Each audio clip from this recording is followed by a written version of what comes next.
நான் கொண்ட திட்டங்கள் சிறிதாயினும் ஐயா எனக்காய் உன் திட்டங்கள் பெரிதல்லவோ.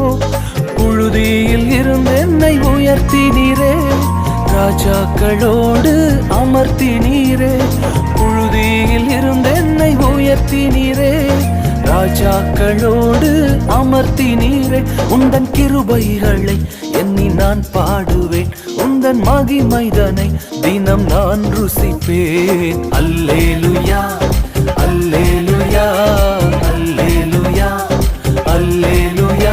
உம்மை உயர்த்துவதே எங்கள் நோக்கமையா, உம்மை பாடுவதே எங்கள் மேன்மையா.